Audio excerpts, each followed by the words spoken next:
کھلے آنکھ سلے اللہ کہتے کہتے، کھلے آنکھ سلے اللہ کہتے کہتے۔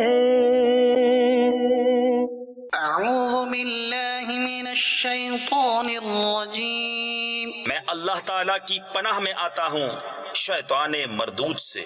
بسم اللہ الرحمن الرحیم، اللہ کے نام سے شروع جو نہایت مہربان رحم والا۔ وقالت اليہود والنصارى نحن ابناء اللہ واحباؤہ، اور یہودی اور نصرانی بولے کہ ہم اللہ کے بیٹے اور اس کے پیارے ہیں۔ قل فلم يعذبكم بذنوبكم بل انتم بشر ممن خلق، تم فرما دو پھر تمہیں کیوں تمہارے گناہوں پر عذاب فرماتا ہے، بلکہ تم آدمی ہو اس کی مخلوقات سے۔ يغفر لمن يشاء ويعذب من يشاء،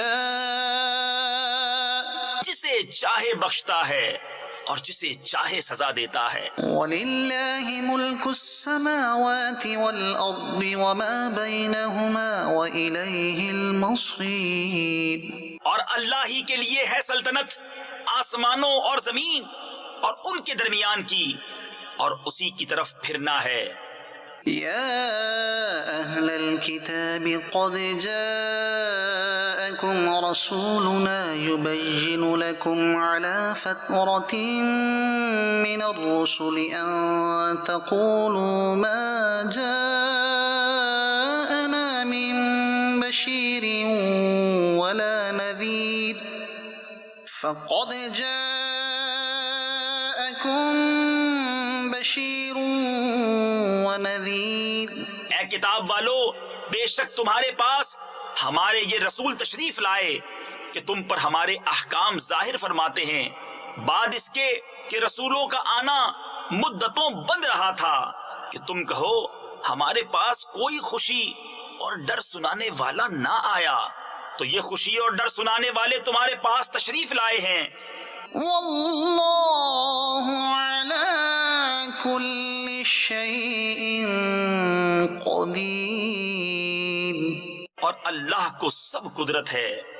وَإِذْ قَالَ مُوسَى لِقَوْمِهِ يَا قَوْمِ اذْكُرُوا نِعْمَةَ اللَّهِ عَلَيْكُمْ إِذْ جَعَلَ فِيكُمْ أَنْبِيَاءَ وَجَعَلَكُمْ مُلُوكًا وَآتَاكُمْ مَا لَمْ يُؤْتِ أَحَدًا مِنَ الْعَالَمِينَ۔ اور جب موسیٰ نے کہا اپنی قوم سے، اے میری قوم، اللہ کا احسان اپنے اوپر یاد کرو کہ تم میں سے پیغمبر کیے اور تمہیں بادشاہ کیا اور تمہیں وہ دیا جو آج سارے جہان میں کسی کو نہ دیا۔ یا قوم ادخلوا الارض المقدسة التي كتب الله لكم ولا ترتدوا على ادباركم فتنقلبوا خاسرين۔ اے قوم، اس پاک زمین میں داخل ہو جو اللہ نے تمہارے لیے لکھی ہے، اور پیچھے نہ پلٹو کہ نقصان پر پلٹو گے۔ قالوا يا موسى إن فيها قوما جبارين وإنا لن ندخلها حتى يخرجوا منها فإن يخرجوا منها فإنا داخلون۔ بولے اے موسیٰ، اس میں تو بڑے زبردست لوگ ہیں اور ہم اس میں ہرگز داخل نہ ہوں گے جب تک وہ وہاں سے نکل نہ جائیں۔ ہاں، وہ وہاں سے نکل جائیں تو ہم وہاں جائیں گے۔ صدق اللہ العظیم۔ صلو علی الحبیب صلی اللہ تعالی علی محمد صلی اللہ علیہ وسلم، صلاۃ و سلام علیک یا سیدی یا رسول اللہ۔ اللہ تبارک و تعالی عافیتیں، راحتیں، سلامتیاں ہم سب کا مقدر بنائے، اور اللہ تبارک و تعالی ہم سب کے حال پر اپنا خصوصی فضل و کرم فرمائے۔ نبی کریم صلی اللہ تعالی علیہ وآلہ وسلم نے ارشاد فرمایا کہ جو شخص یہ چاہتا ہے کہ اللہ تعالی اس سے راضی ہو اور اسے اجر کے پیمانے بھر بھر کے دیے جائیں، تو اسے چاہیے کہ وہ مجھ پر کثرت سے درود پاک پڑھے۔ صلو علی الحبیب صلی اللہ تعالی علی محمد صلی اللہ علیہ وسلم، صلاۃ و سلام علیک یا سیدی یا رسول اللہ۔ تلاوت کلام پاک بھی آپ سماعت فرما چکے ہیں، سورہ مائدہ کی مبارک آیات جن میں اللہ تبارک و تعالی نے کافی سارے احکامات جو ہے وہ بیان فرمائے ہیں، یہ آپ سماعت فرما چکے ہیں۔ آج کے پروگرام کا موضوع ہے تم اکیلے نہیں، یہ آج کے ہمارے پروگرام کا موضوع ہے جی، اس کو ہم لے کر کے چلیں گے۔ وقار بھائی ہمارے ساتھ ہیں، وقار بھائی سے ہم ایک کلام سن دیں۔ ٹھنڈی ٹھنڈی ہوا حرم کی ہے، بارش اللہ کے کرم۔ واہ سبحان اللہ۔ صلو علی الحبیب صلی اللہ صلی علی نبینا صلی علی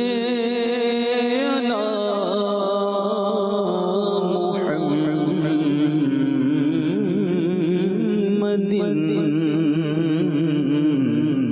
صلی علی کریمنا صلی علی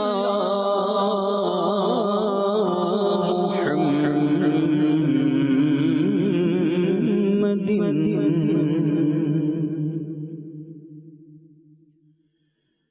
ٹھنڈی ٹھنڈی ہوا حرم کی ہے،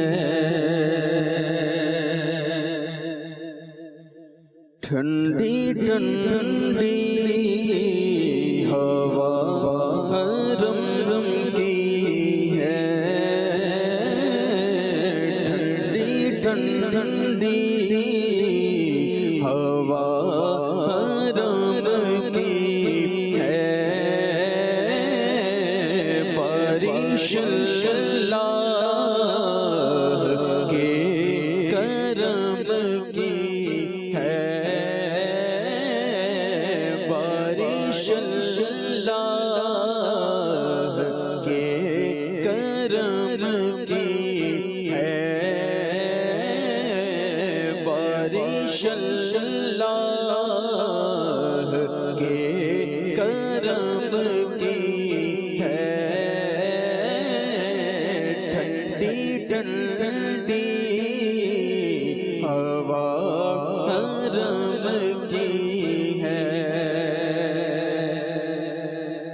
آمینہ کے مقام پہ روز و شب، آمینہ کے مقام پہ روز و شب، بارش اللہ کے کرم کی ہے، بارش اللہ کے کرم کی ہے، بارش اللہ کے کرم کی ہے، جو حرم کا ادب کریں ان پر بارش اللہ کے کرم کی ہے، اور نوری چادر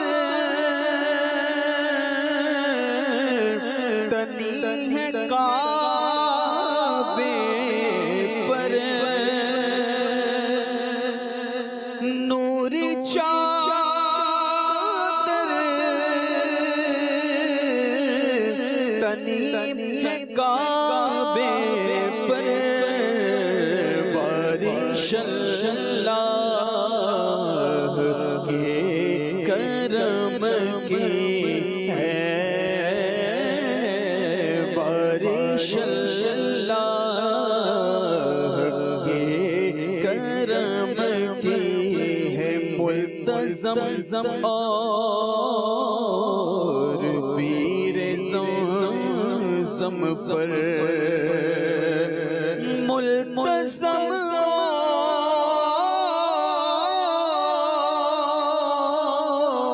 اور پیر زمزم پر بارش اللہ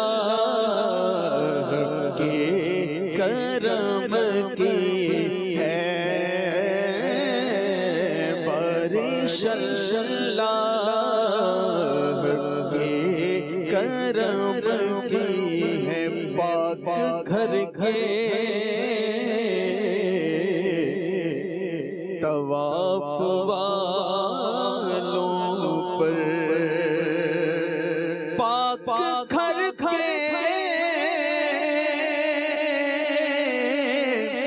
طواف والوں پر، پاک گھر کے طواف والوں پر بارش اللہ کے کرم کی ہے، بارش اللہ کے کرم کی ہے، اور مکہ پاک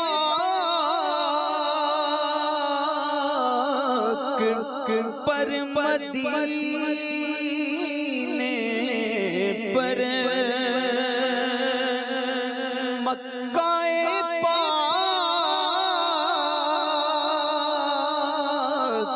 پر مدینے پر بارش اللہ کے کرم کی ہے، بارش اللہ کے کرم کی ہے، سبز گنبد پہ رحمتیں ہیں، اور بارش اللہ کے کرم کی ہے، اور کعبہ پاک پر مناروں پر، کعبہ پاک پر مناروں پر بارش اللہ کے کرم کی ہے، یا الہی غم مدینہ دے، یا الہی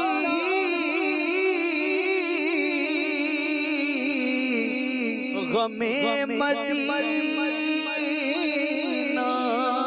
دے، یا الہی غم مدینہ دے، التجا مصطفیٰ کے غم کی ہے، التجا مصطفیٰ کے غم کی ہے، جو نظر آ رہی ہے ہر جانب، سب بہاروں کے دم قدم کی ہے، میرے مولا غم مدینہ ہی آبرو میری چشمے نم کی ہے اور سوزش سینہ جگر دے دے سوزش سینہ جگر دے دے آرزو مجھے کو چشم نم کی ہے آرزو مجھے کو چشم نم کی ہے بخش دے اب تو مجھ کو یا اللہ یہ دعا تجھے سے چشم نم کی ہے اور کاش ہر سال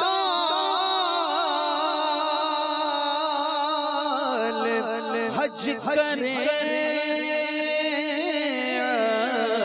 تار کاش ہر سال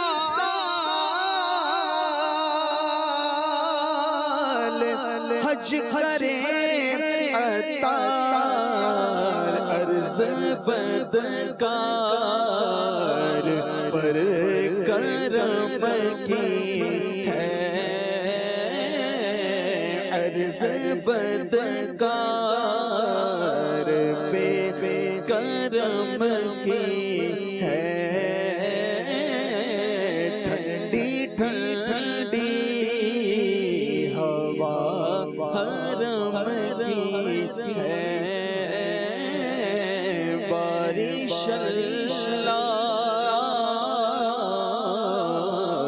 کے کرم کی ہے واہ جی واہ ماشاء اللہ. اور ایک بات میں یہاں کہوں مدنی چینل کے ناظرین، پہلے دعا کر لیں کہ اللہ تعالی ہم سب کو آقا کریم صلی اللہ علیہ وسلم کی شفاعت نصیب فرمائے، ہمیں بھی ہماری اولاد کو بھی اللہ نصیب فرمائے، آپ جو دیکھ رہے ہیں اللہ آپ کو بھی عطا فرمائے. اور اس کو اب ریلیٹ کریں کیفیت سے جو ابھی کرنٹ سچویشن ہے. سر عرب شریف کی بارش میں اور ہمارے یہاں کی بارش میں نے ایک بڑا فرق محسوس کیا ہے.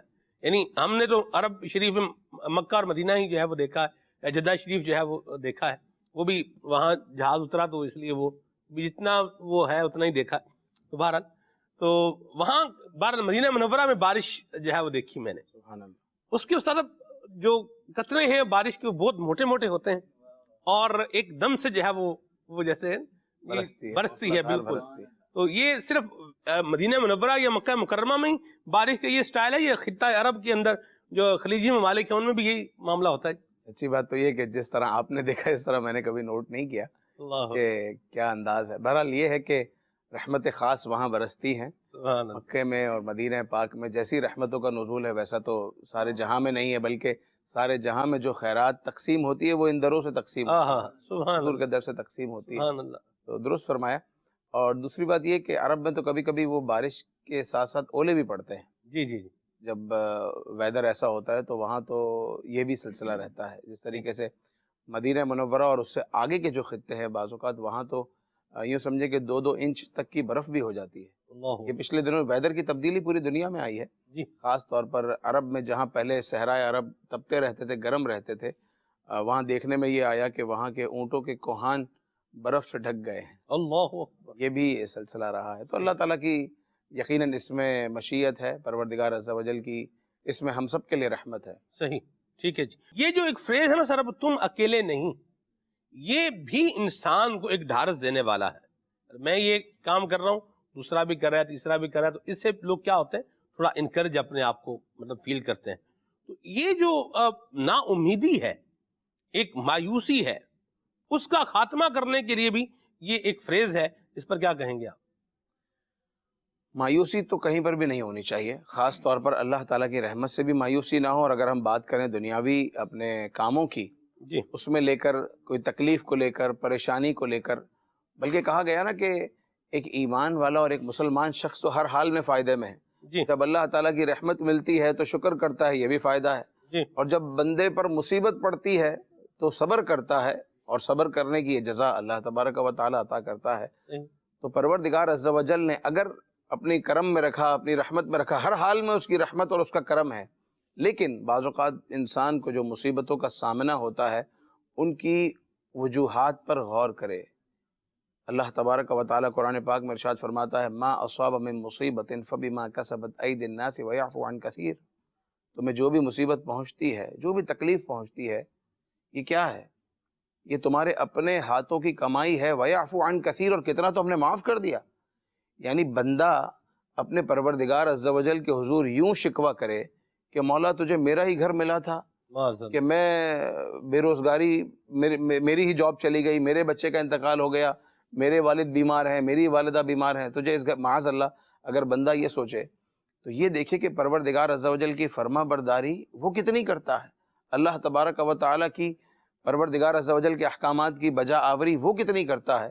یقین جانے کہ اگر گناہوں کی سزا دنیا میں ملنا شروع ہو جائے نا تو بندہ اپنی شکل دکھانے کے بھی قابل نہ ہو۔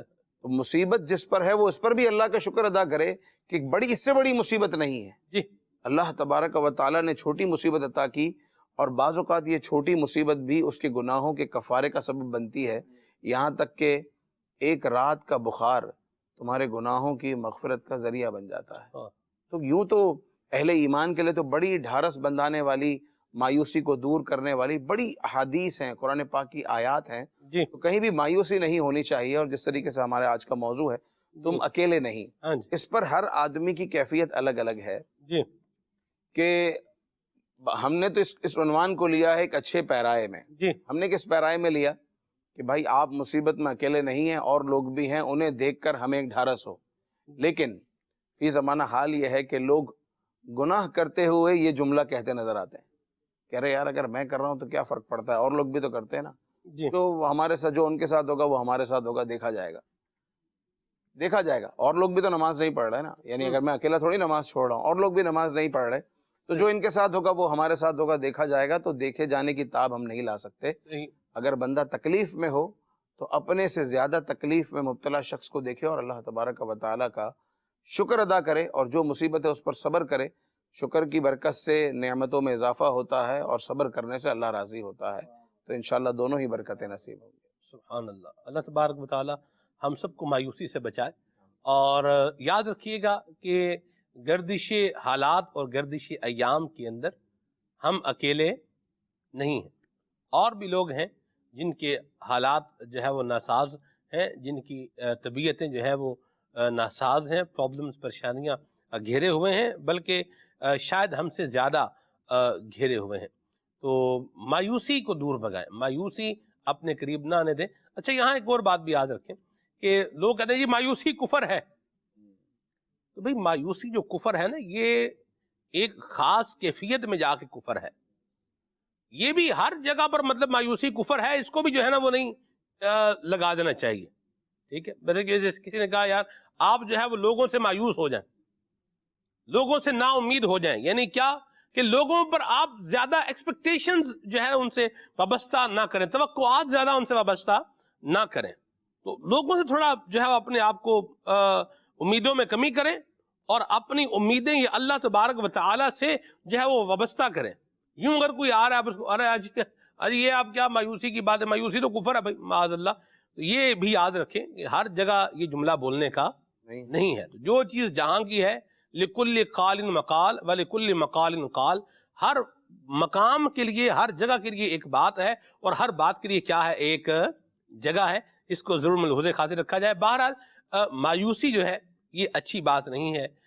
نا امید اللہ کریم سے معاذ اللہ نا امید ہو جانا، یہ تو کبیرہ گناہوں میں سے جو ہے وہ ایک گناہ ہے، ٹھیک ہے۔ کفر کی صورت کس طرح بنے گی، اس کے بارے میں جو ہے وہ بیان فرمایا کہ مایوسی کے کفر ہونے کی جو ہے وہ صورتیں یہ ہیں، یہاں اس کو میں آپ کو عرض کر دیتا ہوں تاکہ یہ بھی کلیئر ہو جائے۔ نمبر 1، اللہ تعالیٰ کو قادر نہ سمجھے، اللہ تعالیٰ کو اس پر قدرت نہیں ہے، معاذ اللہ، یہ اس اعتبار سے نا امید ہوگا تو پھر یہ کفر کی صورت بنے گی، مایوسی کفر ہے۔ یا اللہ تعالیٰ کو عالم نہ سمجھے، یا اللہ تعالیٰ کو بخیل سمجھے، معاذ اللہ، تو اب یہ مایوسی کیا کہلائے گی؟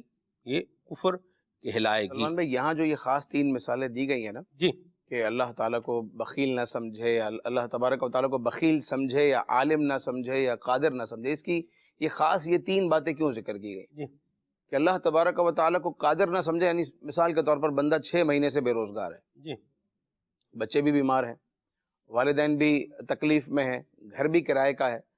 اب بندہ سوچے کہ کیا اللہ تبارک و تعالیٰ مجھے عطا نہیں کر سکتا؟ لگتا ہے اللہ تعالیٰ کی معاذ اللہ قدرت ہی نہیں ہے کہ وہ مجھے دے سکے۔ تو یہ جو ہے کہ اللہ تبارک و تعالیٰ کی قدرت میں کمی سمجھ رہا ہے، اللہ تعالیٰ کو قادر نہیں سمجھ رہا کہ اللہ تعالیٰ سب کو تو دے سکتا ہے، مجھے نہیں دے سکتا۔ یہ قدرت کی نفی ہوئی اور قدرت میں کمی کی بات ہوئی۔ اس وجہ سے پروردگار عز و جل کے ایک وصف میں اس نے جیسا اعتقاد رکھنا چاہیے تھا ویسا اعتقاد نہ رکھا، جی، اس وجہ سے یہ جو مایوسی کا یہ حصہ ہے یہ کفر ہے۔ کفر کہلائے گا۔ جی، یا دوسری بات کہ اللہ تبارک و تعالیٰ کو عالم نہ سمجھے، کہ اللہ تعالیٰ کو میرے حال کی خبر ہی نہیں ہے، 1 سال سے ہمارے یہاں جو ہے وہ کوئی اچھے دن ہم نے نہیں دیکھے، پچھلے 5 سال سے ہم تکلیف میں، ہماری تکلیف دور نہیں ہو رہی، کہ اللہ نہیں جانتا؟ تو اگر یہاں اللہ تبارک و تعالیٰ کے جو وصف ہے، اللہ تعالیٰ کا وصف ہے کہ وہ عالم الغیب و شہادہ ہے، اللہ تعالیٰ تو ہر بندے کے ہر حال سے باخبر ہے۔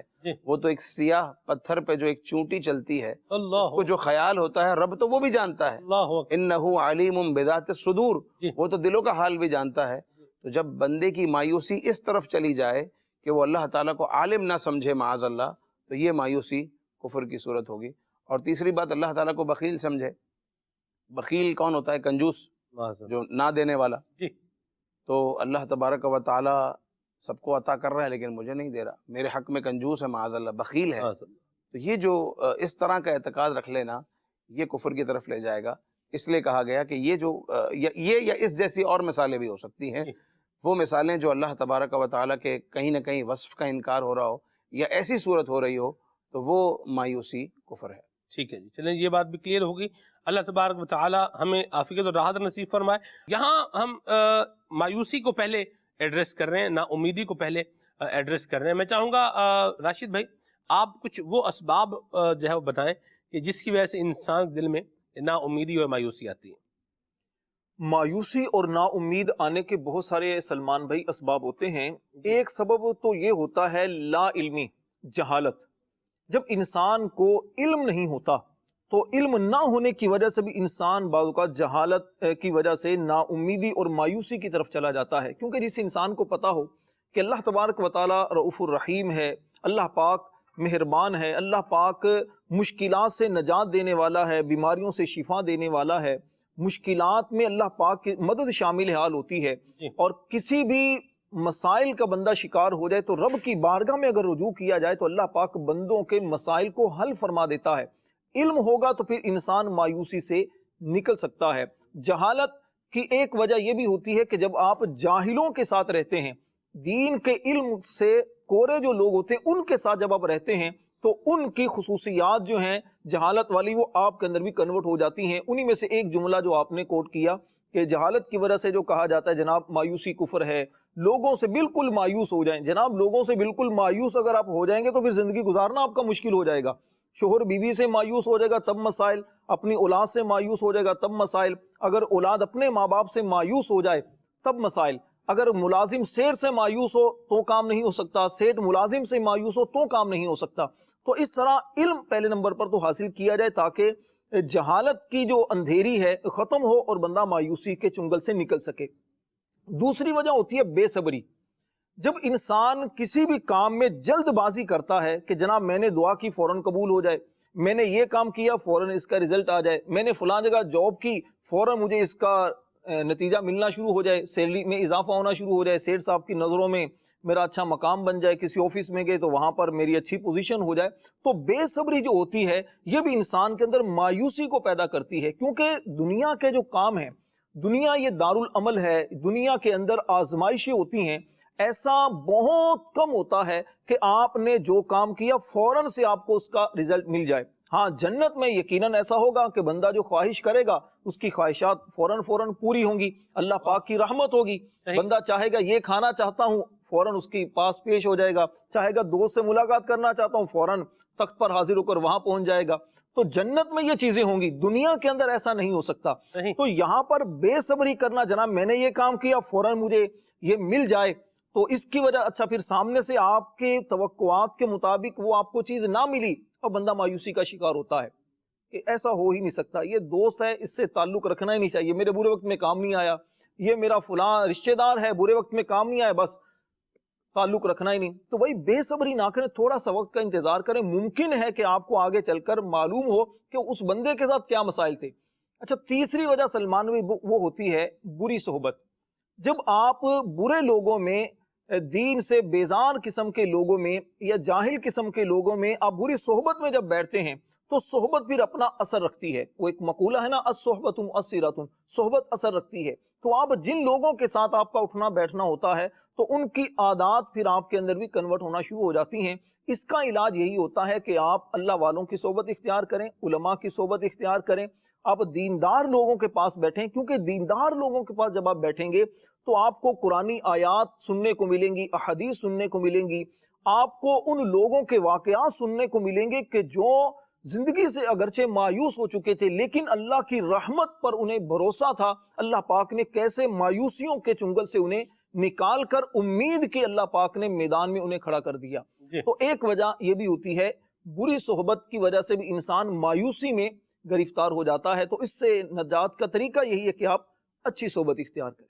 صحیح، برے حرکتیں اور برے کام یہ بھی انسان کو بالآخر اس موڑ پر لا کر کھڑا کر دیتے ہیں جہاں پر انسان کو پھر اپنی جان لینے کے علاوہ کوئی رستہ نظر نہیں آتا۔ ان کا پہلے سے ہی سدے باب کر لیں، اور اگر کوئی معاذ اللہ اس راہ پر چل نکلا ہے، غلط کام ہے، غلط طریقے ہیں اور بیہودہ جو ہے وہ معاملات ہیں، اگر کوئی چل نکلا ہے تو واپس آ جائے۔ جب تک سانس چل رہے ہیں، جب تک جو ہے وہ زندگی باقی ہے، اللہ کریم کی طرف جو ہے وہ رجوع لے آئے، سچے دل سے جو ہے وہ توبہ کرے اور شرعی رہنمائی لے لے۔ کسی کا حق مارا ہوا ہے تو اس کو جو ہے وہ شریعت کے مطابق اس کا ازالہ کرنا ہوگا، واپس کرنا ہوگا، پیسے ہیں وہ واپس کرنے ہوں گے۔ سود ہے تو سود کی رقم جو جس سے لی ہوئی ہے اسے جو ہے وہ واپس کرنی ہوگی۔ اچھا یہ واپس نہیں کر سکتے تو پھر کیا ہے کہ اس کو بغیر ثواب کی نیت کے کسی فقیر شرعی کو جو ہے وہ دینا ہوگا۔ رشوت ہے، رشوت کسی سے لی ہوئی ہے، اب خیال آیا یار رشوت لی ہے میں نے، یہ غلط کام کیا ہے اور اس کا انجام آگے برا ہی ہے۔ الراشی والمرتشی کلاہما فی النار، نبی کریم صلی اللہ علیہ وسلم نے فرمایا ہے لینے والا رشوت اور دینے والا، رشوت لینے والا دینے والا دونوں کے بارے میں فرمایا کلاہما، یہ دونوں جہنمی ہیں۔ اللہ کریم ہمیں ان کاموں سے بچائے۔ تو بہرحال اگر کوئی غلط رستے پر جا رہا ہے تو وہ واپس آ جائے، وہ اللہ کریم کی رحمت کی طرف آ جائے، وہ اللہ تبارک و تعالیٰ کی جو ہے وہ بارگاہ کی طرف آ جائے اور توبہ کرے اور توبہ کے تقاضوں کو پورا کرے۔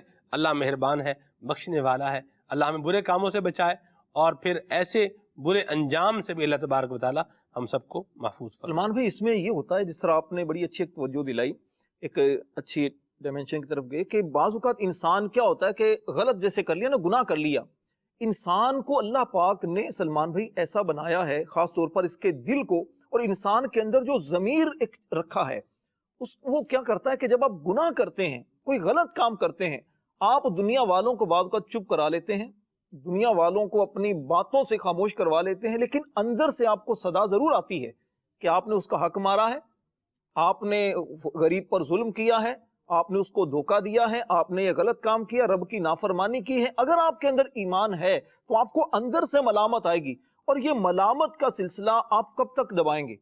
بعض اوقات انسان کیا کرتا ہے کہ اس ملامت کو اپنے ضمیر کی عدالت میں پیش ہونے سے بچنے کے لیے وہ کیا کرتا ہے، سہارا لیتا ہے، کبھی میوزک کا سہارا لیتا ہے، کبھی شراب کا سہارا لیتا ہے، کبھی اور غلط چیزوں کا سہارا لے کر وہ اپنے آپ کو یہ باور کرانے کی کوشش کر رہا ہوتا ہے نہیں نہیں میں ٹھیک ہوں ٹھیک ہوں۔ لیکن کب تک؟ ایک وقت وہ آتا ہے کہ انسان بے بس ہو جاتا ہے، بے بس ہوتا ہے اور پھر وہ کہتا ہے کہ یار میں نے زندگی کیسے گزار دی، زندگی کو کیسے میں نے ضائع کر دیا۔ اب اس کی بھی دو وجہ ہوتی ہیں، یا تو یہ وجہ ہوتی ہے کہ انسان گناہ کرتے کرتے اس سٹیج پر چلا جاتا ہے کہ جب اسے سوائے ہلاکت اور بربادی کے کچھ نظر نہیں آتا، اب اس کا پھر حل اس کے سامنے ایک ہی ہوتا ہے، بس اس زندگی کا فائدہ نہیں، زندگی کا خاتمہ کر لو، خودکشی جو ہوتی ہے اس کی وجہ کیا ہوتی ہے؟ اس کی مین وجہ یہی ہوتی ہے کہ انسان یہ سمجھ لیتا ہے کہ میرا اب دنیا میں رہنے کا کوئی مقصد نہیں، اب مجھے چلے جانا چاہیے۔ اور ایک وجہ پھر یہ ہوتی ہے کہ انسان گناہ پر گناہ کیے چلا جا رہا ہوتا ہے، اپنے ہی ضمیر کی عدالت میں ایسا مجرم بن کر کھڑا ہو جاتا ہے کہ پھر اس کی وہ تاب نہیں لا سکتا، اور نتیجہ پھر اس کی حرام موت کی صورت میں نکلتا ہے۔ دونوں صورتوں میں حل یہی ہے کہ بندہ نیک کام کرے، ایسے کام کرے جس سے بندے کا دل مطمئن ہو۔ گناہ کی تعریف کیا کی گئی؟ الذی حاک فی صدرک، کہ جو تیرے دل میں کھٹکے، اور نیکی اور بھلائی کی تعریف کیا ہے؟ کہ جس سے تیرے دل میں اطمینان پیدا ہو۔ آپ کوئی بھی اچھا کام کرتے ہیں، آپ کے دل میں سکون پیدا ہوتا ہے، اطمینان پیدا ہوتا ہے۔ یہ قدرتی ایک چیز ایسی ہے، اگر بندہ اس پر غور کرے تو انسان مایوسیوں سے نکل کر انسان اللہ کی رحمت کی امید پر زندگی گزارنا شروع کر سکتا ہے۔ مرحبا، ماشاءاللہ، بڑی اچھی ڈسکشن جاری ہے۔ آئیے آپ کو شیخ الحدیث و تفسیر حضرت مولانا مفتی محمد قاسم صاحب دامت قدم القدسیہ کا ایک ویڈیو پیکج دکھاتے ہیں۔ جی، صبر کرنا تب آسان ہوتا ہے کہ جب بندہ صبر سے یا اس مشکل سے اگلے مرحلے کو دیکھنا شروع کرے، جو مرحلہ ثواب کا ہے، جو خدا کی رضا کا ہے۔ جب نظر اس پہ چلی جاتی ہے تو پھر مشکل کا برداشت کرنا آسان ہو جاتا ہے۔ اب ہوتا کیا ہے کہ اگر آپ مجھ سے کہیں کہ مفتی صاحب مجھے آپ 1 لاکھ روپیہ دیں، 6 مہینے بعد میں آپ کو 1 کروڑ روپے کا بنگلہ دوں گا، تو میں سب کے سامنے آپ کو ابھی 1 لاکھ دوں گا، میں ادھر سے پکڑ کے بھی آپ کو دے دوں گا، میں قرض اٹھا کے بھی آپ کو دے دوں گا، میں 3-4 لاکھ روپے دے دوں گا، اور میں لوگوں کو نہیں بتاؤں گا کہ میں کیوں دے رہا ہوں۔ لیکن لوگ حیران ہوں گے، یار مفتی صاحب لاکھوں لاکھ دیے جا رہے، ان کو میرا لاکھ نظر آ رہا ہے اور مجھے آگے کروڑ والا بنگلہ نظر آ رہا ہے، کیونکہ میری نظر اس پہ ہے اور میرا یقین اس پہ ہے، لہٰذا میں اس کی وجہ سے مجھے دیتے کو تکلیف نہیں ہوگی، مجھے پتا میں دے رہا ہوں، مجھے تو ڈھیر ملنا ہے۔ ہوتا یہ ہے کہ تکلیف آتی ہے تو جو آخرت پہ نظر رکھنے والے ہیں، جو خدا کی رضا پہ نظر رکھنے والے ہیں، جو اولیاء کرام ہیں، ان کی نظر اس سے آگے جو خدا کی رضا کی صورت میں اور جو ثواب کی صورت میں اور جو جنت کے محلات کی صورت میں ان کو عظیم چیزیں نظر آ رہی ہوتی ہے، ان کو وہ دیتے ہوئے کچھ بھی تکلیف نہیں ہوتی۔ وہ کہتے یار یہ دے رہے لیکن آگے تو دیکھو کیا ملے گا۔ وہ جو حضرت فتح موصلی رحمت اللہ علیہ کی اہلیہ کا واقعہ ہے کہ ان کے وہ پاؤں کو ٹھوکر لگی تو ناخن ٹوٹ گیا، ناخن ٹوٹا تو ہنس پڑی، تو کسی نے پوچھا کہ بھئی ناخن ٹوٹنے میں ہنسنے کا کیا مطلب ہوا؟ تو کہا کہ تکلیف تو ہوئی، لیکن چونکہ مجھے اس پر ملنے والا آخرت کا اجر یاد آ گیا، اس لیے مجھے تکلیف کا احساس ختم ہو گیا۔ تو جب بندے کو آگے کچھ نظر آتا ہے نا تو پھر اس کی سوچ کچھ اور ہو جاتی ہے۔ تو یہ جو ہے نا وَأُفَوِّضُ أَمْرِي إِلَى اللَّهِ إِنَّ اللَّهَ بَصِيرٌ بِالْعِبَادِ، کہ میں نے اپنا معاملہ اللہ کے حوالے کر دیا، بے شک وہ بندوں کو دیکھنے والا ہے۔ تو جب معاملہ خدا کے حوالے کر دیا پھر خدا بندے سے جیسا معاملہ فرماتا ہے۔ امام حسین رضی اللہ تعالیٰ عنہ کا جو وہاں کربلا کے اندر آپ کی شہادت ہے، اب کہاں امام حسین رضی اللہ تعالیٰ جیسی ہستی، آج کے بھی اولیاء کرام ایسے صاحب کرامت ہیں کہ جن کے ایک اشارے کے اوپر جو ہے نا وہ لشکروں کے لشکر فنا ہو جائیں۔ محمود غزنوی رحمت اللہ علیہ جب حملے کر رہے تھے تو کوئی فتح نہیں ہو رہی تھی، تو کسی ولی سے ان کا رابطہ ہوا تو انہوں نے کوئی ان کو چیز تحفے میں دی کہ بھئی جب مشکل ہے تو اس کو سامنے رکھ کے دعا کر لینا۔ تو انہوں نے سامنے رکھ کے دعا کی، فتح ہو گئی، جا کے عرض کی کہ حضور الحمدللہ بڑا کرم ہو گیا، ماشاءاللہ فتح نصیب ہو گئی۔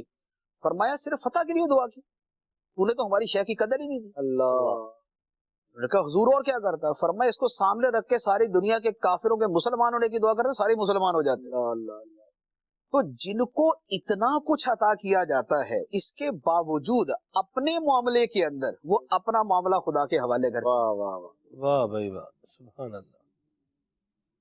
تکلیف میں صبر کرنے کا نسخہ اچھا مفتی صاحب نے ماشاءاللہ رہنمائی کی ہے۔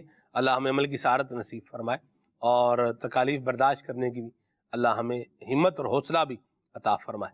ٹھیک ہے جی، ایک بات میں عرض کر دوں کہ دیکھیں کچھ کام ہیں ان کا کچھ نتیجہ ہوتا ہے، تو کام کیا ہے تو اس کا نتیجہ بھی بھگتنا پڑے گا، اب چاہے وہ پازیٹیو ہے چاہے وہ نیگیٹو ہے۔ حالات کا سامنا کرنے کے لیے بندے کو پھر تیار رہنا چاہیے، اور اگر غلط بات کوئی ہے تو اس سے پھر ریپینٹنس جو ہے وہ توبہ جو ہے اس کی طرف انسان کو قدم بڑھانا چاہیے۔ کال شامل کرتے ہیں پھر آگے بڑھتے ہیں انشاءاللہ۔ جی مرکز الاولیاء لاہور سے مظہر اقبال اتاری میٹھے میٹھے سلمان مدنی بھائی کا بہت پیارا سلسلہ کھلے آنکھ صلی علی کہتے کہتے آج اس کا ٹاپک تم اکیلے نہیں ہو. ماشاءاللہ زبردست سلسلہ ہے. سلمان بھائی میں آپ کی خدمت میں یہ عرض کرنا چاہوں گا کہ جس بندے کے ساتھ والدین، اساتذہ، رشتہ دار، دوست احباب کی دعائیں ہیں وہ شخص کبھی اکیلا نہیں ہو سکتا، اور وہ شخص ہمیشہ کے لیے اکیلا ہے جو کسی کی عزت نہیں کرتا اور جس کے ساتھ والدین اور اساتذہ اور اس کے رشتہ دار اور دوست احباب کی دعائیں نہیں ہیں.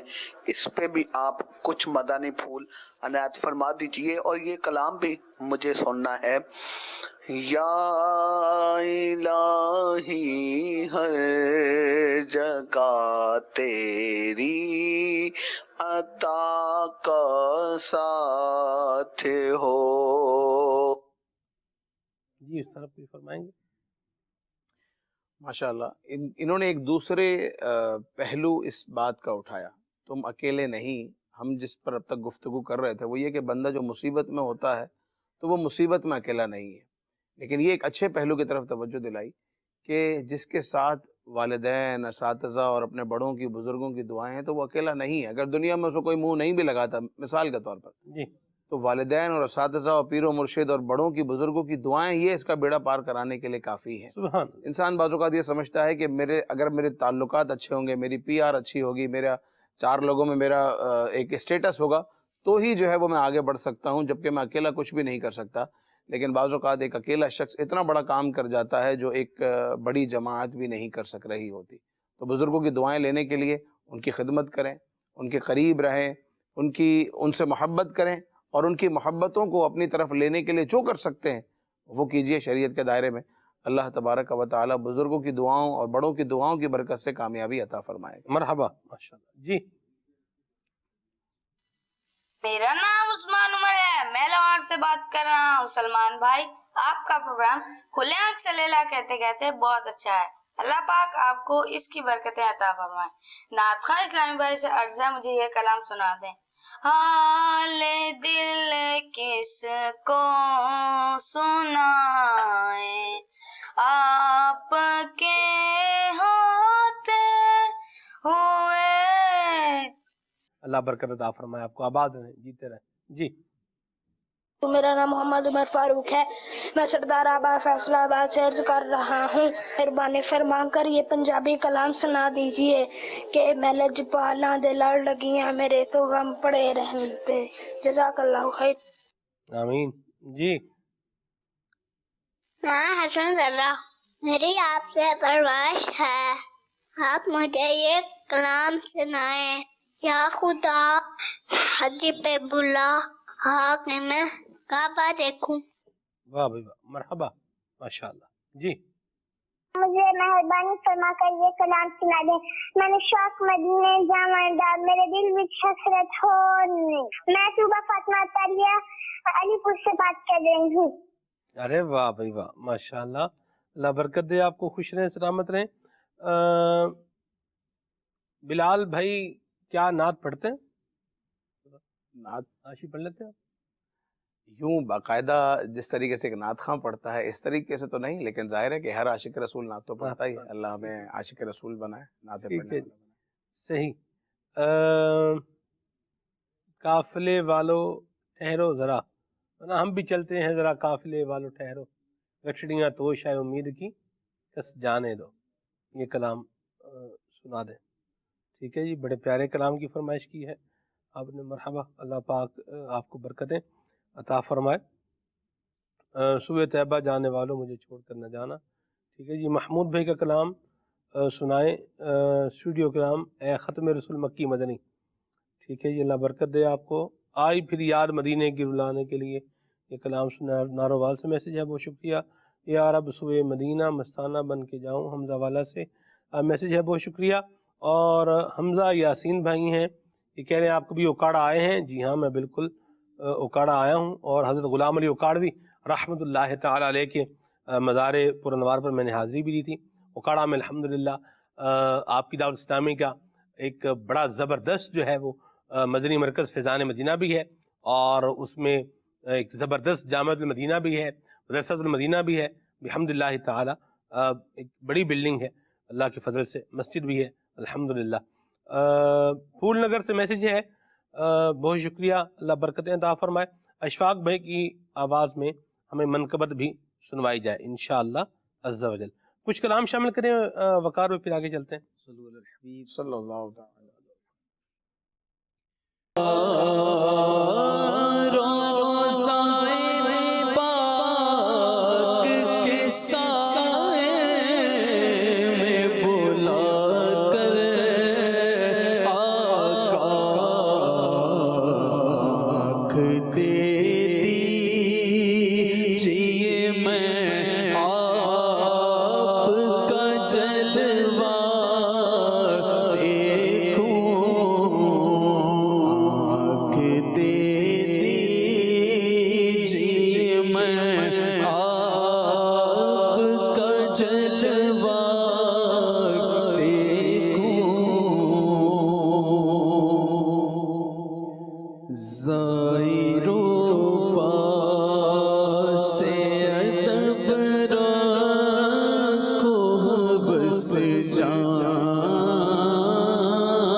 سبحان اللہ سبحان اللہ۔ آئیے آپ کو اشفاق بھائی کی پڑھی ہوئی زبردست منقبت امیر علیہ سنت کی سناتے ہیں۔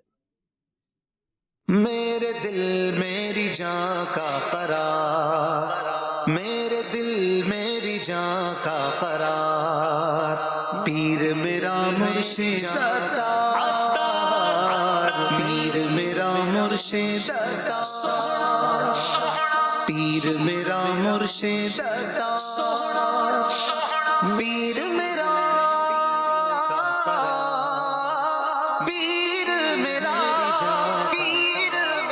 میرا عطار ہے، پیارا عطار ہے، پیر عطار ہے، میرا عطار ہے، پیارا عطار ہے، پیر عطار ہے، الفت مصطفیٰ سے جو سرشار ہے، پیر عطار ہے، مہارو مہاجبی حق کا شاہکار ہے، پیر عطار ہے، چاند جیسا ہنسی جس کا رخسار ہے، پیر عطار ہے، چاند جیسا ہنسی جس کا رخسار ہے، پیر عطار ہے، دلکش و دل نشی جس کی گفتار ہے، پیر عطار ہے، دلکش و دل نشی جس کی گفتار ہے، پیر عطار ہے، میرا محبوب میرا محبوب سوہنا، میرا محبوب اور میرا دلدار ہے، پیر عطار ہے، میرا محبوب اور میرا دلدار ہے، پیر عطار ہے، میرا عطار ہے، پیارا عطار ہے، پیر عطار ہے، سوہنا میرا عطار ہے، پیارا عطار ہے، پیر عطار ہے، مرشد محترم کی نظر چاہیے، عمر بھر چاہیے، چشم نم اور سوزے جگر چاہیے، عمر بھر چاہیے، آہ میں اور فوغا میں اثر چاہیے، عمر بھر چاہیے، آہ میں اور فوغا میں اثر چاہیے، عمر بھر چاہیے، مدح کرتا رہوں یہ ہنر چاہیے، عمر بھر چاہیے، مدح کرتا رہوں یہ ہنر چاہیے، عمر بھر چاہیے، فضل رب سے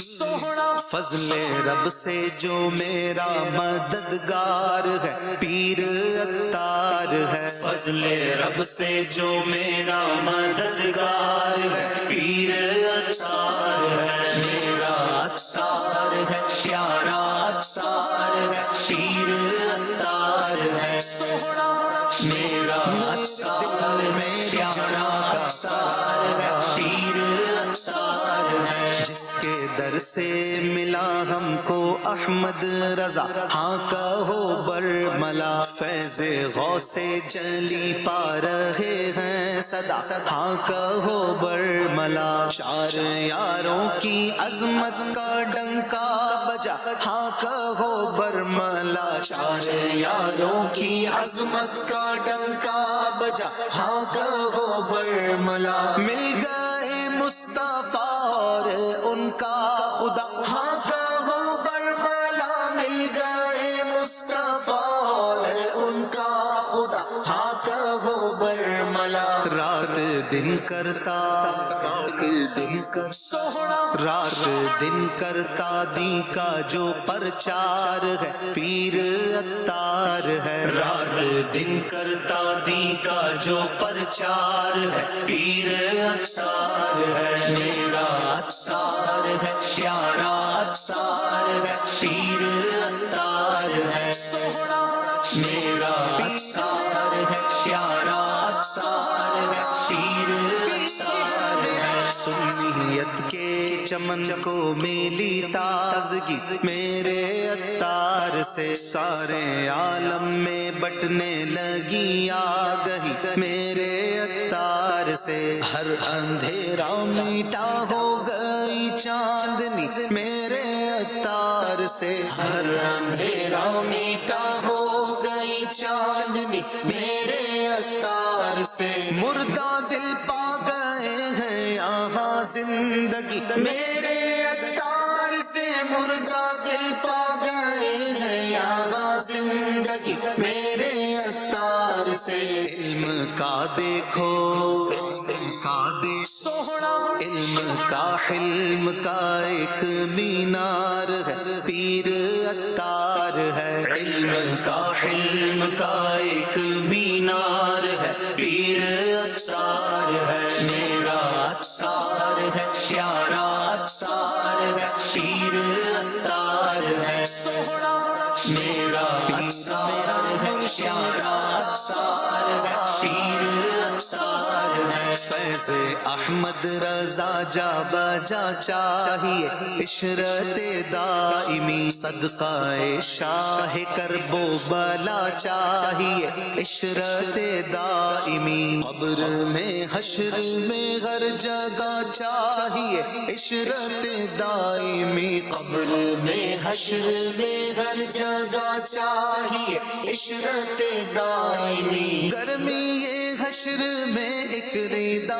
چاہیے عشرت دائمی گرمی یہ حشر میں ایک ریدا چاہیے عشرت دائمی جس کا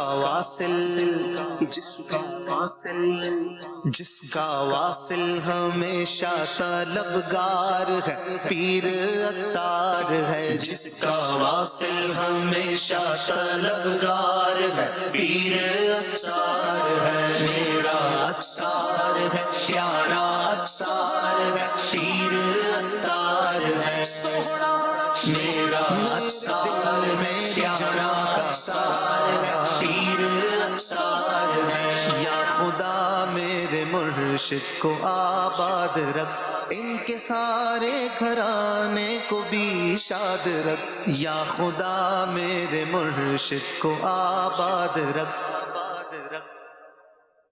واہ جی واہ، کیا ماشاءاللہ زبردست اور سدا بہار کلام اشفاق بھائی نے جو پڑھا ہے امیر سنت کی منقبت، اور اللہ کریم اشفاق بھائی کو بھی سلامتی اور عافیت عطا فرمائے۔ یہاں میں ایک اور عنوان بھی پروگرام کے اندر شامل کروں، اور وہ یہ ہے کہ بعض اوقات آدمی جب ایک دفعہ محنت کرتا ہے یا دو دفعہ محنت کرتا ہے اور اسے اس کا پھل نہیں ملتا، تو پھر بھی بندہ جو ہے وہ نا امیدی کا شکار ہوتا ہے یا مایوسی کا شکار ہوتا ہے۔ تو یہ بھی نہیں کرنا چاہیے۔ بعض چیزوں کا، بعض مسئلوں کا حل یہ ہوتا ہے کہ کنٹینیو وہ کام کرتے جو ہے وہ محنت کرتا رہے سر، یا پھر وہ فیلڈ چینج کر لے۔ کچھ لوگ ہوتے ہیں وہ خاص فیلڈ کے لیے ہی اس میں بہتر طریقے سے چل سکتے ہیں، دوسری فیلڈ میں نہیں چل سکتے۔ کیا فرمائیں گے؟ استقامت بہت اہم چیز ہے کسی بھی کام کو پورا کرنے کے لیے۔ جب تک آپ بار بار اس کو نہیں کریں گے یا اسی فیلڈ میں محنت نہیں کریں گے تب تک کامیاب نہیں ہو سکتے۔ صحیح۔ تو استقامت کے لیے، استقامت پانے کے لیے، کسی بھی کام کو کرنے کے لیے، چاہے اس کا تعلق فرائض و واجبات سے ہو، مستحبات سے ہو، یا آپ کی ایک ڈیلی روٹین سے، ایک لائف سے ہو، اور آپ کے بزنس سے ہو۔ اگر بندہ بزنس بھی کرتا ہے تو روزانہ آفس میں جا کے اس کو بیٹھنا پڑے گا، اور اس کو ایک وقت آئے گا کہ پھر وہ اپنا کام اپنے بچوں کے یا اپنے ملازمین کے سپورٹ کر دے گا، لیکن ایک وقت تک اس کو خود لے کر چلنا ہوتا ہے۔ کہیں جاب بھی کرتے ہیں تو آپ کو ریگولر جانا ہوتا ہے اور اپنی پرفارمنس بہت اچھے انداز میں دینی ہوتی ہے تاکہ آپ آگے بڑھ سکیں۔ تو استقامت بہت اہم چیز ہے، صرف دنیا کے معاملات میں ہی نہیں بلکہ آپ علیہ الصلوۃ والسلام نے ارشاد فرمایا ایمان کے حوالے سے بھی استقامت ضروری ہے۔ ارشاد فرمایا قل آمنت باللہ ثم استقم، کہو میں اللہ پر ایمان لایا اور پھر اس پر ثابت قدم رہو اور استقامت اختیار کرو۔ مستقل یہ نہیں کہ بندہ ایک دن ایمان لایا اور دوسرے دن اس نے ایمان کو چھوڑ دیا تو اس کا ایمان لانا تو نہ ہوا۔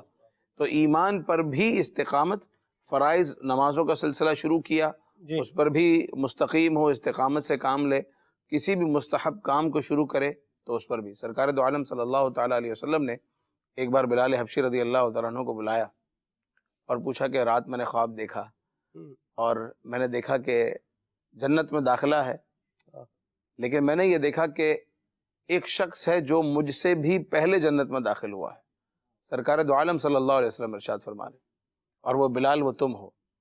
اگرچہ کہ آپ علیہ الصلوۃ والسلام کا جنت میں داخلہ وہ ایک انداز میں ہے، حضرت بلال رضی اللہ عنہ کا جو داخلہ ہے یہ غلامانہ ہے، اور آقا کریم کی آمد جو ہے یہ شاہانہ، ایسی بات ہے۔ لیکن آپ علیہ الصلوۃ والسلام وہ اونٹنی پر سوار ہو کر داخل ہو رہے اور بلال حبشی بطور خادم، لیکن ظاہر ہے کہ جس نے اونٹ کی نکیل تھامی ہے وہ پہلے داخل ہو رہا ہے۔ تو اے بلال ایسا کیا کام کرتے ہو کہ تمہیں اللہ تبارک و تعالیٰ نے یہ مقام اور یہ مرتبہ عطا کیا کہ جنت میں مجھ سے بھی پہلے داخل ہونے والے اگرچہ خادم کی حیثیت سے کہا یا رسول اللہ مجھے تو اپنا کوئی ایسا عمل یاد نہیں، ہاں البتہ اتنا ضرور ہے کہ جب وضو کرتا ہوں یا جب مسجد میں جاتا ہوں تو 2 رکعت نماز ادا کر لیتا ہوں۔ تو جب بھی جاتا ہوں، آپ الفاظ پہ غور کیجئے کہ جب بھی مسجد میں جاتا ہوں تو 2 رکعت نماز تحیت المسجد ادا کر لیتا ہوں۔ عمل تو نفلی عمل ہے، اس کا تعلق فرض یا واجب سے نہیں ہے، لیکن ہم کیا کرتے ہیں کہ بعض اوقات اگر اس طرح کی کوئی چیز شروع کرتے ہیں تو 1 آدھ دن کی، 2 دن کی، 5 دن کی، اور اس کے بعد چھوڑ دیتے ہیں۔ امیر اہل سنت کی زندگی میں اگر آپ دیکھیں جو دعوت اسلامی کی ترقی کا ایک راز ہے، اس میں ایک سب سے جو بنیادی چیز ہے نا، وہ قبلہ شیخ طریقت امیر اہل سنت کی استقامت ہے۔ سبحان اللہ۔ کوئی بھی چیز شروع کرتے ہیں تو پھر بس اس کو پائے تکمیل تک پہنچاتے ہیں۔ مدنی مذاکروں کو ہی دیکھ لیجئے، آپ کی عمر دیکھیں، آپ کی صحت دیکھیں، اس کے باوجود بھی گھنٹوں گھنٹوں بیٹھ کے مدنی مذاکرہ کرنا، رمضان المبارک کا پورا مہینہ، ساری رات۔ تو استقامت کسی بھی کام کو پورا کرنے کے لیے اور ایک نتیجے پہ پہنچنے کے لیے، کامیابی کو پانے کے لیے استقامت بہت ضروری ہے، اور استقامت نہ ہونے کی وجہ سے مایوسی ہوتی ہے۔ جو ہم نے جو بات شروع کی کہ مایوسی کی وجہ کیا ہے، بندے کو مایوسی کیوں ہوتی ہے؟ کیونکہ وہ کوئی بھی کام شروع کرتا ہے فوراً چھوڑ دیتا ہے۔ تو جب آپ کسی کام کو ریگولر نہیں کریں گے تو اس کا رزلٹ کیسے نکلے گا؟ اس لیے کوئی بھی چیز کریں، سب سے پہلے تو آپ نے جو کہا کہ اگر آپ نے کوئی بھی فیلڈ چنی ہے، اگر آپ اس فیلڈ کے لیے ہیں تو آپ اس میں محنت کریں، ورنہ یہ نہ ہو کہ ایسی زمین میں آپ سوراخ کر رہے ہیں جس میں پانی نکلنے کی کوئی امید ہی نہیں ہے، تو اپنی جگہ بدل لیں۔ بندہ وہیں پہ ڈرل کرتا رہے ساری زندگی وہیں ڈرل کرتا رہے اور پتہ چلے کچھ بھی نہ نکلا، تو فیلڈ بدل لیں اگر ضرورت ہے تو، ورنہ انتظار کریں، صبر کریں اور آگے بڑھتے رہیں اور استقامت کے ساتھ اس کام کو کرتے رہیں۔ پھر اللہ تبارک و تعالیٰ کی رحمت پر نظر بھی ہو، بندہ دعا بھی رب کی بارگاہ میں کرتا رہے، ہمت بھی ہو، حوصلہ بھی ہو، تو اللہ تعالیٰ ضرور کامیابی عطا فرماتا ہے۔ اسباب اللہ کریم عطا کرنے والا ہے، بڑی پیاری بات کہیں۔ اور یہاں راشد بھائی میں چاہ رہا ہوں آپ اس عنوان کو بھی لیں کہ اسٹوڈنٹس جو ہوتے ہیں نا، ان میں بھی ایک پرابلم ہوتا ہے کہ اچھا پہلے کیا کر رہے ہیں جی، سی اے کر رہے ہیں، پھر کیا کر رہے ہیں جی، ایم بی اے کر رہے ہیں، پھر کیا کر رہے ہیں جی، بی بی اے کر رہے ہیں، پھر کیا کر رہے ہیں جی، کہانی کہاں پہ ختم ہوئی ہے، سی اے ایس ایس جو ہے نا یہ کر رہے ہیں۔ یعنی یوں کیا ہوتا ہے کہ پہلے یہ کر رہے ہیں، ادھر سے ہٹا پھر دوسرے پر آ گیا، دوسرے پہ ہٹا پھر تیسرے پر آ گیا، تیسرے سے ہٹا پھر چوتھے پر جو ہے وہ آ کے ایک تو وقت بھی گزرا، پھر والدین کے پیسے بھی جو ہے وہ خرچ ہوئے، پھر اپنے ذہنی اعتبار سے بھی جسے یوں بولے کہ ایک بندے کے پاس کنسنٹریشن نہیں ہے۔ راشد بھی اس پر کیا کہیں گے آپ؟ سلمان بھی بالکل ایسا ہی ہے، جو کامیاب لوگ ہوتے ہیں نا وہ ہر فیلڈ میں کودتے نہیں ہیں، کسی ایک فیلڈ کو وہ لیتے ہیں اور پھر اسی میں محنت کرتے چلے جاتے ہیں۔ نتیجہ یہ ہوتا ہے کہ ان کی کامیابی کی شکل میں لوگوں کے سامنے پھر وہ ظاہر ہوتے ہیں۔ اسٹوڈنٹس کا معاملہ بھی یہی ہوتا ہے کہ جب آپ کسی ایک فیلڈ میں جانا چاہتے ہیں، کامرس کی طرف جائیں یا سائنس کی طرف جائیں، میڈیکل کی طرف جائیں، تو آپ پہلے یہ ڈیسائیڈ کر لیں جناب مجھے کرنا کیا ہے۔ پہلے یہ جب آپ کے سامنے گول سیٹ ہوگا نا مجھے کرنا یہ ہے، تو پھر آپ اسی طرف کنٹینیو محنت کرتے رہیں، اور اس کے بعد پھر اسی سے ریلیٹڈ جو نصاب ہوتا ہے، اسی سے ریلیٹڈ جو بکس ہوتی ہیں آپ اس کو مطالعہ کرتے رہیں، اور اسی سے ریلیٹڈ جو افراد ہوتے ہیں ان سے ڈسکشن کرتے رہیں۔ آپ اس طرح جب ایک فیلڈ میں رہ کر محنت کرتے ہیں، نتیجہ یہ ہوتا ہے کہ آپ اس میں پھر ماہر ہو جاتے ہیں۔ سلمان بھائی آج کل ایک تحقیق پیش کی جاتی ہے کہ اگر کسی کام کے اندر آپ 8 سے 10,000 گھنٹے کام کرتے ہیں ایک کام کے اندر، تو پھر آپ اس میں ماہر ہو جاتے ہیں، اس میں آپ کو اتھارٹی حاصل ہو جاتی ہے، جناب یہ بندہ اس فیلڈ کا ماہر آدمی ہے۔ لیکن آپ اگر یہ بھی کام کر رہے ہیں، وہ بھی کر رہے ہیں، 4-5 اکٹھے کام کر رہے ہیں، اور ذہن میں یہ ہے کہ جناب میں آل راؤنڈر بن جاؤں گا۔ وہ ایک عربی کا ایک مقولہ ہے لِكُلِّ فَنِّ رِجَال، کہ ہر فن کے لیے، ہر کام کے لیے کچھ افراد مخصوص ہوتے ہیں۔ اللہ پاک نے آپ کے اندر کیا صلاحیت رکھی ہے، آپ کیا کر سکتے ہیں، پہلے تو اس پر غور کر لیں آپ، پھر اس کے بعد اس فیلڈ کو آپ منتخب کریں اور اس میں محنت کریں۔ سب سے بنیادی غلطی سلمان بھائی وہ کیا ہوتی ہے زندگی کے اندر لوگوں کی، وہ یہ ہوتی ہے کہ ہمیں یہی پتہ نہیں چل رہا ہوتا کہ مجھے کرنا کیا ہے۔ اچھا جاب کرنی ہے تو کون سی کرنی ہے؟ بعض اوقات بزنس کا شوق ہوتا ہے لیکن بندہ جاب کر رہا ہوتا ہے، جاب کا شوق ہوتا ہے بزنس کر رہا ہوتا ہے، نتیجہ کیا ہوتا ہے کہ آپ کا جو ایک مزاج ہے اس مزاج کی ہم آہنگی نہیں ہو رہی ہوتی اس کام سے، اور نتیجہ پھر یہی ہوتا ہے کہ آپ فیل ہو جاتے ہیں، آپ اپنے شعبے کے اندر ترقی نہیں کر پاتے۔ تو سب سے پہلے تو یہ آپ ڈیسائیڈ کریں جناب مجھے کرنا کیا ہے، اور اس کا طریقہ یہ ہوتا ہے، 2 چیزیں ہوتی ہیں۔ ایک تو یہ ہوتا ہے کہ آپ جس ٹیچر کے پاس پڑھتے ہیں، آپ جن کے پاس جاتے ہیں، آپ ان سے معلومات لے سکتے ہیں، پوچھ سکتے ہیں کہ سر میرے اندر کیا خوبی ہے، میرے اندر کیا بہتری ہے کہ میں کروں۔ اب دیکھیں امام بخاری رحمۃ اللہ علیہ امام محمد رحمۃ اللہ علیہ سے پڑھتے تھے علم فقہ۔ امام محمد رحمۃ اللہ علیہ نے دیکھا کہ یہ فقہی مسائل میں بھی احادیث کی باتیں کرتے ہیں، تو آپ نے مشورہ دیا بیٹا تم ایسا کرو، حدیث میں محنت کرو۔ نتیجہ کیا ہوا؟ دنیا میں فن حدیث کے امام بن گئے۔ امام اعظم ابو حنیفہ رحمۃ اللہ علیہ بازار میں جاتے تھے، تجارت وغیرہ کرتے تھے، امام شافعی رحمۃ اللہ علیہ ملتے ہیں، ان کو توجہ دلاتے ہیں کہ بیٹا تم فقہ کی طرف توجہ کرو، علم دین حاصل کرو۔ نتیجہ کیا ہوتا ہے؟ امام اعظم بن جاتے ہیں۔ اس طرح اور بزرگان دین کے بارے میں آپ یہ دیکھ سکتے ہیں۔ اسی طرح سلمان بھائی ایک طریقہ تو یہ ہوتا ہے کہ آپ کے اندر کیا صلاحیتیں ہیں، آپ اپنے ٹیچر سے پوچھ سکتے ہیں، اپنے بڑوں سے پوچھ سکتے ہیں۔ دوسری چیز، اللہ تبارک و تعالیٰ نے انسان کے اندر یہ چیز بھی رکھی ہے، اور یہ کچھ لوگوں کو جلدی پتہ چل جاتا ہے زندگی کے ابتدائی حصے میں، کچھ کو 40-50 سال کی عمر میں پتہ چلتا ہے کہ میرے اندر صلاحیت یہ تھی۔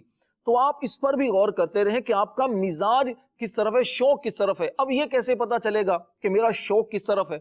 اس کے بارے میں بیان یہ کیا گیا کہ آپ جو کام کرتے ہیں اور کام کرنے کے دوران اتنے مگن ہو جاتے ہیں کہ آپ کو پتہ بھی نہیں چلتا وقت گزرنے کا، اور آپ کو کام کرتے ہوئے مزہ آ رہا ہوتا ہے، دلچسپی آپ کی اس کام میں ہوتی ہے، تو سمجھ لیں کہ جناب یہی آپ کا شوق ہے، اسی میں آپ بھرپور محنت کریں۔ اچھا، اسی طرح ناکام ہونے کی ایک وجہ، جو بنیادی وجہ جو ہوتی ہے، استقامت نہ ہونا، اور استقامت نہ ملنے کی وجہ ایک تو شوق ہوتا ہے، اور دوسرا یہ ہوتا ہے کہ آپ کی طبیعت کے اندر استقامت نہیں ہوتی۔ استقامت نہ ملنے کی وجہ ایک وجہ کیا ہوتی؟ کہ آپ کی انسان کی طبیعت کے اندر استقامت نہیں ہوتی۔ اس سے پہلے کیا فرق؟ شوق نہیں ہوتا، شوق نہیں ہوتا۔ صحیح۔ لیکن شوق کی وجہ سے تو آپ، اس شوق جو ہوتا ہے نا وہ آپ کو راستہ دیتا ہے، پھر آپ کو کام کرنے کی طرف ابھارتا رہتا ہے۔ اچھا، ایک تو انسان کیا ہوتا ہے کہ انسان کی طبیعت میں استقامت نہیں ہوتی، یہ کر لیا وہ کر لیا، جلدی جلدی کر رہا ہوتا ہے، کر دیا چھوڑ دیا۔ اور دوسری چیز یہ ہوتی ہے کہ استقامت پیدا کیسے ہوتی ہے؟ آپ جب استقامت والے لوگوں کے پاس بیٹھتے ہیں، جن لوگوں نے بڑے بڑے کارنامے سر انجام دیے، کہا جاتا ہے کہ آپ اگر بڑے لوگوں کی صحبت حاصل کرنا چاہتے ہیں نا، تو آپ ایک طرف یہ کہا جاتا ہے کہ جناب وہ دنیا میں زندہ نہیں، میں امام اعظم کی صحبت حاصل کرنا چاہتا ہوں، میں امام محمد کی صحبت حاصل کرنا چاہتا ہوں، میں نبی پاک علیہ السلام کی صحبت میں بیٹھنا چاہتا ہوں، تو کیسے بیٹھوں؟ علماء کہتے ہیں کوئی مشکل نہیں، آپ قرآن پاک کی تلاوت کرنا شروع کر دیں، آپ نبی پاک علیہ السلام کی احادیث پڑھنا شروع کر دیں، آپ ایسا ہوگا نبی پاک علیہ السلام کی مجلس میں حاضر ہیں، عقائد عالم علیہ السلام کے فرامین آپ پڑھیں گے، آپ اس طرح بزرگوں کی جب کتابیں پڑھیں گے تو آپ کو ایسا محسوس ہوگا جیسے بزرگوں کی صحبت میں ہوں، بزرگوں کی محفل میں بیٹھا ہوں، تو آپ اس طرح کیا ہوگا کہ وہ مزاج آپ کی طبیعت میں آنا شروع ہو جائے گا۔